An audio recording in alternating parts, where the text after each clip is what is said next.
Mesdames et messieurs, bonjour. Je voudrais vous parler ce matin de l'initiative germano-africaine pour la jeunesse, notamment en ce qui concerne le fonds d'innovation.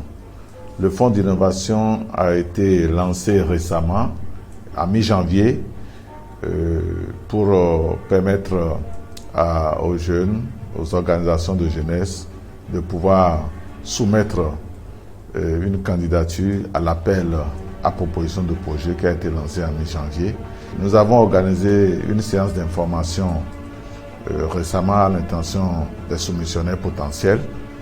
Et pour ceux qui n'ont pas pu participer à cette séance d'information, nous réalisons cette vidéo pour leur permettre donc de suivre et de postuler aussi. Pour ceux qui avaient suivi la première présentation, le premier appel à proposition de projet, il y a eu quelques changements, donc notamment en ce qui concerne l'éligibilité du demandeur pour les différents guichets de financement. Les plafonds budgétaires ont changé, également les modèles de contrat pour les subventions locales et les conditions d'aptitude commerciale et juridique des destinataires. Toutes ces modifications sont marquées en rouge dans les diapos que vous allez suivre. Alors, le projet AGI, c'est quoi?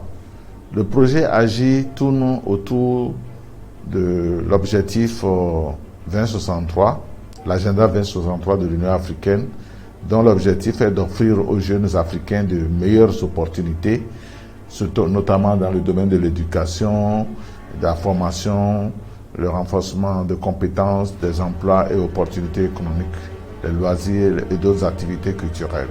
Dans cette perspective, l'initiative est une initiative conjointe entre l'Allemagne et la Commission de l'Union africaine pour améliorer les échanges de jeunes en mettant l'accent surtout sur les objectifs de développement durable et l'agenda 2063 de l'Union africaine.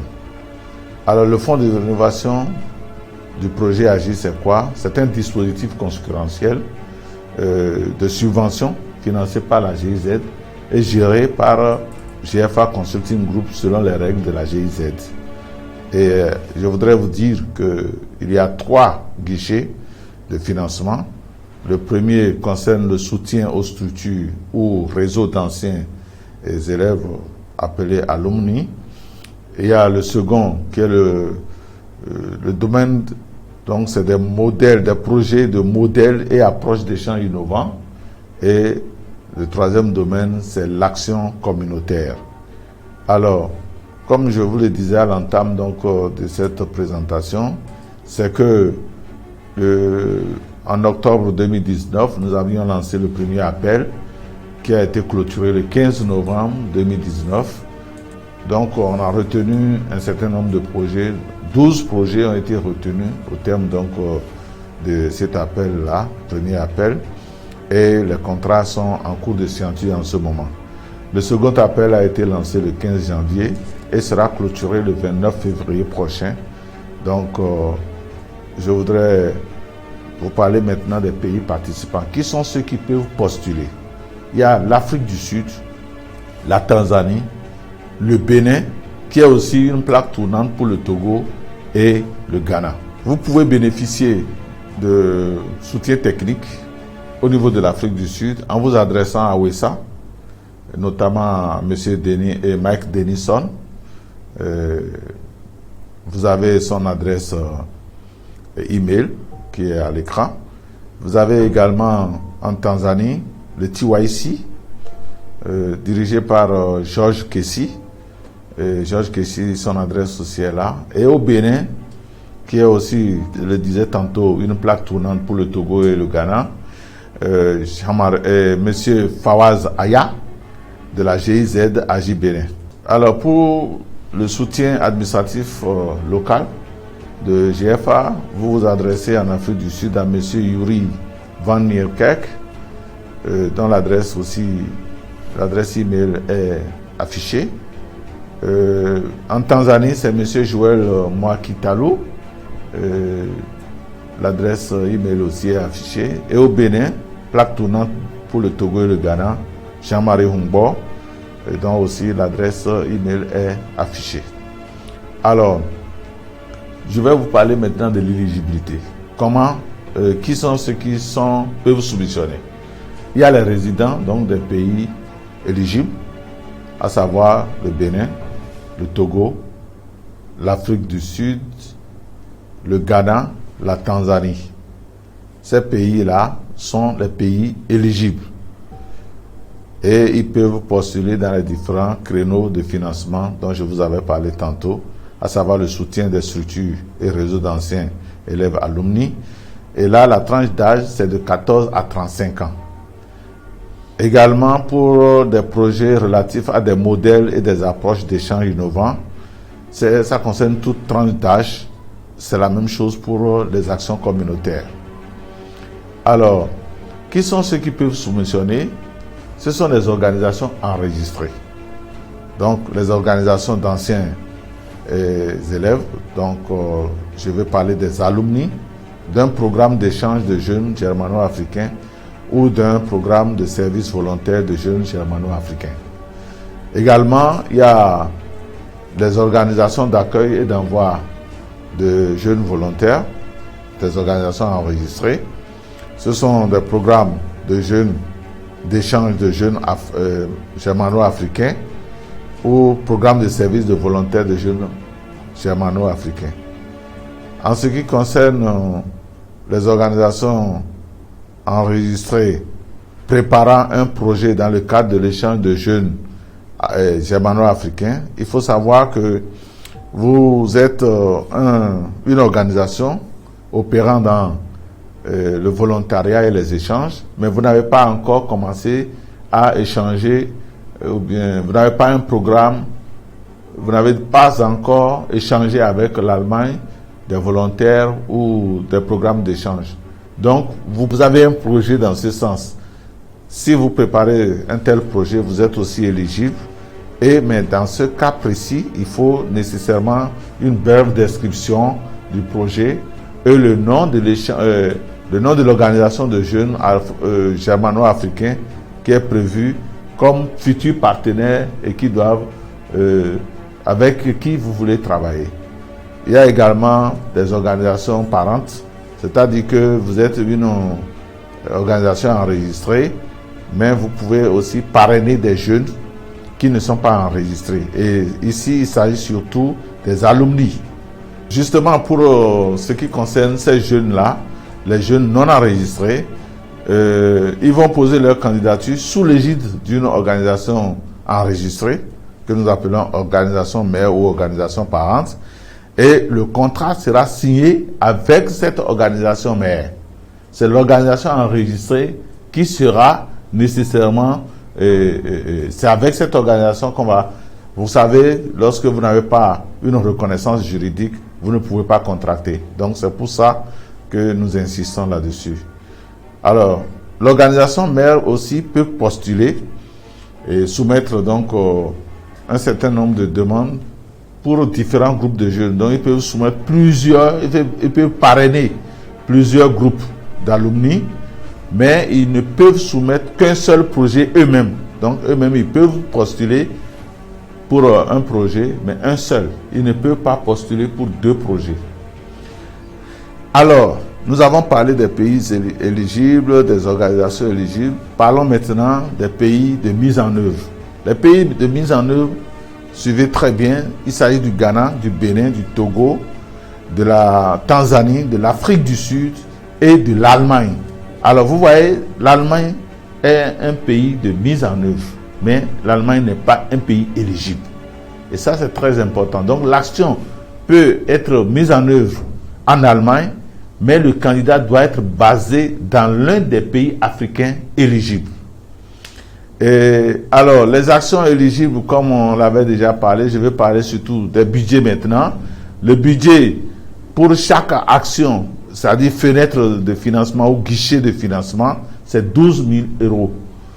Pour les soutiens aux structures et réseaux d'anciens élèves ou bien alumni, et les actions communautaires et également les projets relatifs à des modèles et approches d'échange innovants. Tout est 12 000 euros. maximum. Donc, ça part de 2 000 euros à 12 000 euros. Donc, si vous avez un projet de moins de 2 000 euros, vous n'êtes pas éligible. Mais à partir de 2 000 euros jusqu'à 12 000, vous êtes éligible. Si vous faites un projet qui dépasse 12 000 euros, ce ne sera pas pris en compte. Mais attention, dans la demande, il faut choisir une seule action éligible. Sinon, la demande sera rejetée. Et deuxième avertissement, c'est qu'une demande gagnera plus de points lorsqu'elle cible des groupes marginalisés, en ce qui concerne l'âge, le sexe, la classe, l'appartenance, la langue, l'éducation, les handicaps, etc. Alors, les coûts éligibles. Quels sont les coûts éligibles? Nous en avons 6 catégories. La première catégorie concerne les fournitures, les frais d'affranchissement, les frais de téléphone, les frais bancaires, loyer du bureau, jusqu'à 50% du coût total. Ici, je vais attirer votre attention sur le fait que les frais d'affranchissement concernent surtout les rapports qui seront envoyés par courrier express en Allemagne. Donc, il faut faire très attention lorsque vous êtes en train de déterminer ces coûts-là. Il faut en tenir compte. Et ces coûts ne peuvent pas dépasser 50% de votre budget, du budget total. C'est-à-dire, le montant de votre subvention vous ne pouvez pas utiliser plus de 50% pour cette première catégorie de dépenses de coûts éligibles. Deuxième catégorie de coûts éligibles, il s'agit des déplacements, mais là aussi c'est jusqu'à 50% du total autorisé.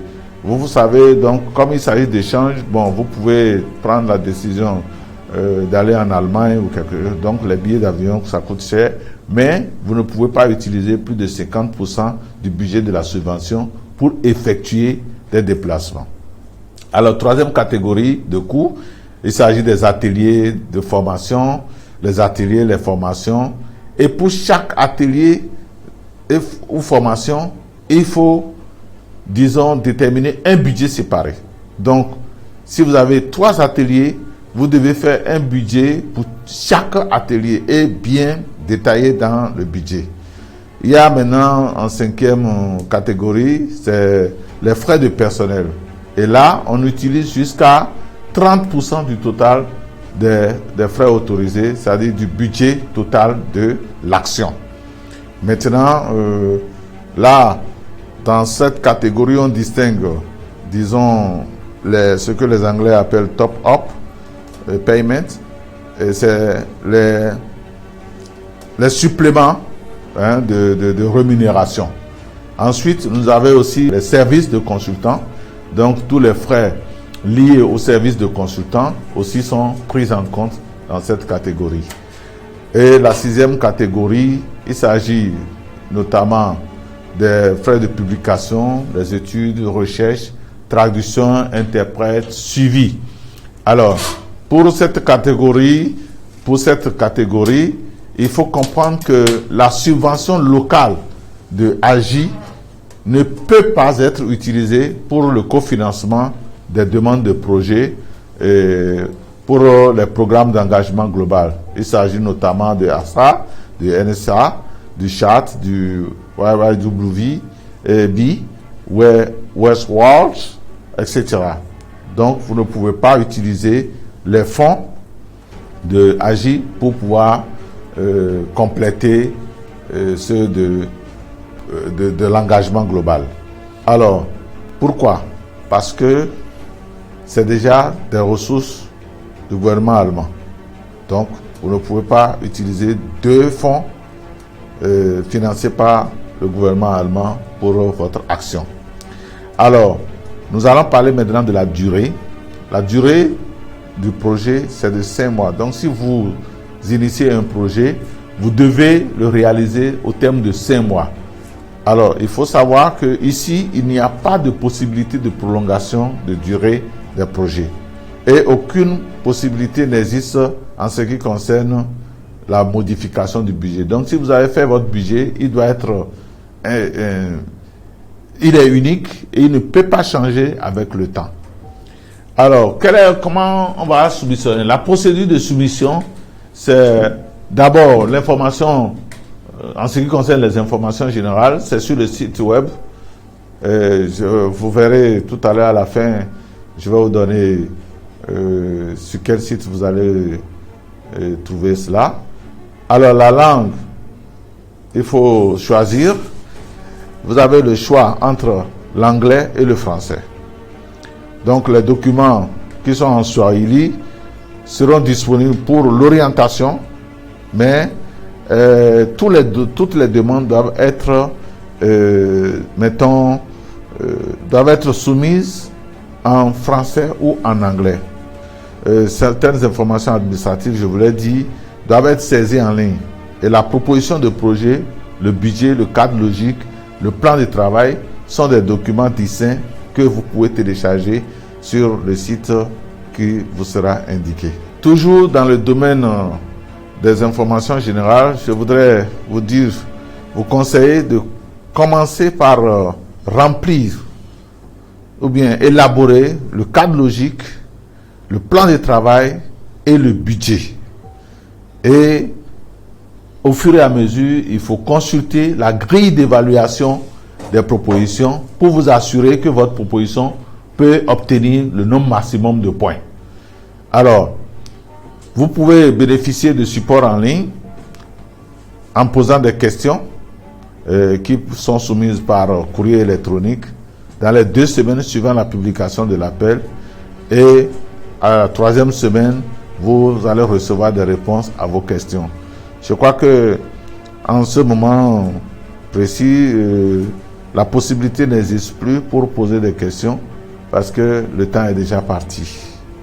Alors, quelle est la première étape pour la soumission? Vous devez renseigner un certain nombre d'informations, notamment en ce qui concerne le candidat. Il faut fournir les coordonnées de contact et également fournir le document d'enregistrement. Ensuite, il y a les questions relatives au système de gestion et de comptabilité du demandeur ou bien du soumissionnaire.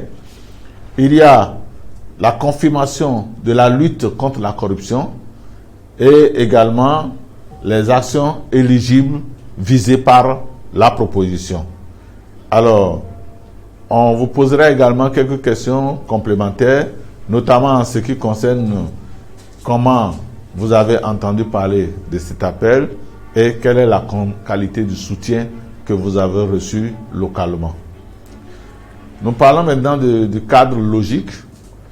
Le cadre logique, vous avez vu, on donne un format, c'est juste un format, c'est-à-dire un modèle pour pouvoir postuler.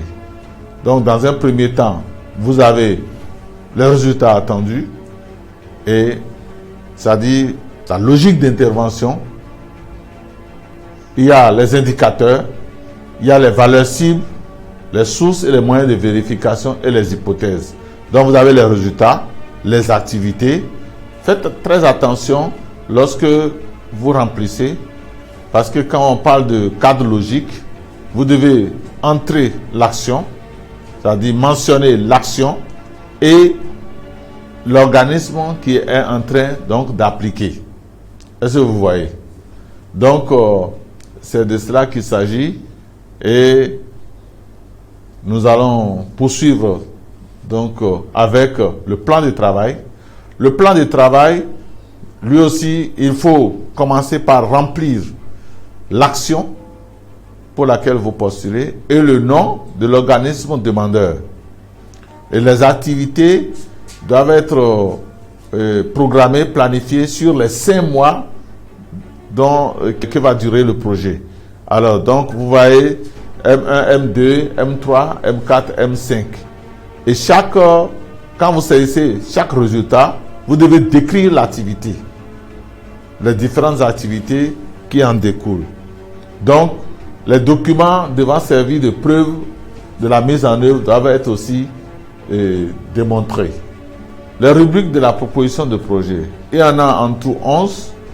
Vous avez d'abord la logistique et le calendrier, les informations de base, l'objectif général, l'objectif spécifique et les résultats attendus.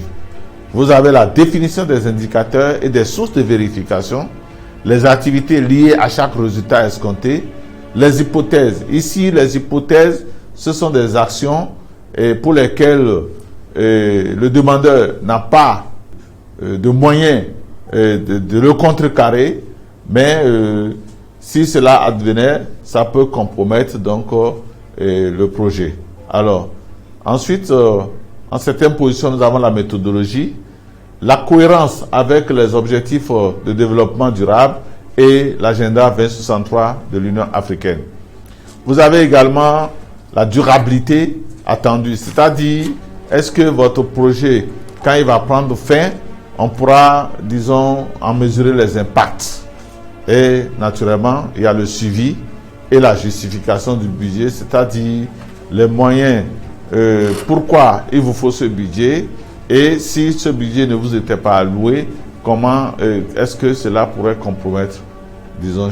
Ici, il est important de comprendre que la police a utilisé pour la proposition de projet, c'est la police aérienne. Point 11. Et le nombre maximum de pages, c'est 5 pages et demie. Et les informations complémentaires sur la façon de remplir les différents chapitres sont données dans le format. Alors, le modèle de budget est en Excel. Le modèle de budget est en Excel. Il ne faut pas soumettre un budget en PDF. Le budget doit être en Excel. Il ne peut pas être soumis non plus en Word. Et on doit se référer au format qui a été fourni, que vous pouvez télécharger donc sur le site web. Le soumissionnaire, ou du moins le contributeur, se réserve le droit de discuter des modifications à apporter au budget proposé, si ça en est besoin. Le budget doit être soumis en Excel et non en format PDF, comme je vous l'avais dit, ou tout autre document. Si le budget n'est pas soumis sous cette forme-là, sous ce format, alors la demande sera purement et simplement rejetée. Il n'y a rien à faire, ce sera comme ça. Et le seul convertisseur de devises à utiliser, c'est HTTP / vous le verrez donc à l'écran. C'est cela qu'il faut utiliser pour convertir, disons, les monnaies locales en euros. Alors, je vous préviens, ici, j'attire votre attention sur le fait que l'utilisation du taux de change local pourrait conduire à un budget en euros plus élevé et non éligible en ce moment. La procédure d'évaluation, dans un premier temps, le panel va faire le contrôle de conformité, c'est-à-dire que les documents que vous avez soumis, est-ce qu'ils respectent les formats que nous avons indiqués. Et si vous passez ce cap, si vous avez un seul non, c'est que votre demande sera rejetée. Et celles qui ne seront pas rejetées vont faire l'objet d'évaluation technique et financière. Donc, la proposition sera évaluée avec les pièces justificatives à l'aide d'une grille d'évaluation que vous avez aussi dans les annexes. Et c'est à la suite de cela qu'une liste restreinte basée sur les points d'évaluation obtenus sera établie et maintenant soumise à l'évaluation, l'évaluation de la Commission de l'Union africaine. Je vous dis ici aussi que si l'une des questions de la rubrique information administrative est incomplète ou si la réponse est négative, la demande est rejetée à ce stade de l'évaluation. Alors, pour parler des quotas par pays, c'est que on va sélectionner les 4 meilleures propositions pour chaque pays. Dans le cas du Bénin, du Togo et du Ghana, c'est 4 pays pour ce groupe de pays aussi. 4 meilleures propositions pour le Bénin, le Ghana et le Togo. Alors, c'est une procédure concurrentielle. Donc, la liste sera une liste restreinte basée sur les points d'évaluation obtenus, quel que soit le pays d'application, et une liste d'attente prioritaire sera établie lorsque on aura retenu les 4 par pays. Et vous savez, à la suite de cela, les soumissionnaires, je dois appeler votre attention sur le fait que seules les demandes ayant passé le cap de la concurrence administrative, enfin de la conformité administrative, pourraient donc faire l'objet de contrôle, pourraient faire l'objet donc d'évaluation technique. Alors pour contractualiser, on va se renseigner sur ce que vous avez fourni comme renseignement administratif.